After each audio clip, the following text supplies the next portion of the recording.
tapped the egg gently with a spoon. The next second he rose from the water. I peeled away the shell, set the egg beside the tank, then slowly raised my hands and traced its shape in the air. He seemed to understand. He took the egg and slipped back into the depths of the tank. Only after I left did he begin practicing the word to himself.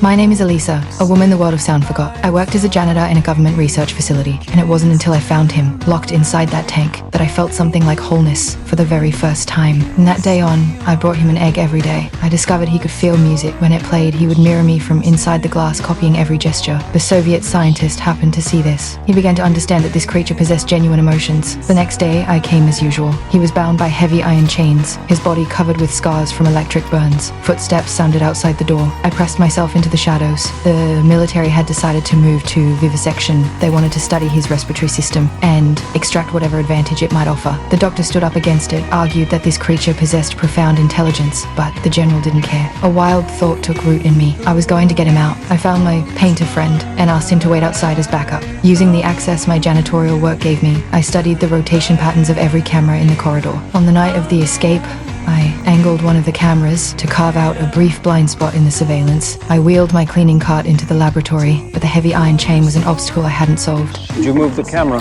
on the loading dock? Is that where you're taking him? Through the service tunnel? Then the doctor appeared beside me and pulled out a key. He wanted him free too. He pressed a large parcel into my hands and told me I had to keep him in salted water that approximated his environment, or he would die quickly. With the doctor's help, the rescue went cleanly. By the time the general arrived at the lab and realized what had happened, it was already too late.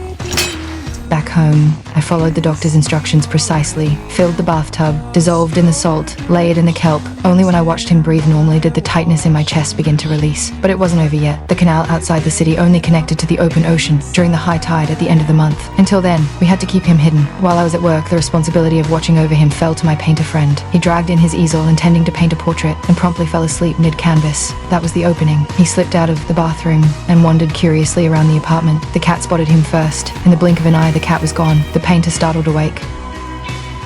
He grabbed an alarm, raked a wound across the painter's arm and bolted from the room. I followed the blood trail downstairs to the movie theater below. The hall was empty. An old film played across the enormous screen in the dark. I reached out and pressed my hand gently against his chest. He didn't pull away. He only stood there, feeling the warmth of it. Back home, he seemed to understand what he had done. He reached out one hand and gently resting on the painter's hair, then moved it to rest over the wound on his arm. You did that, but it's okay. So, I don't think that's sanitary.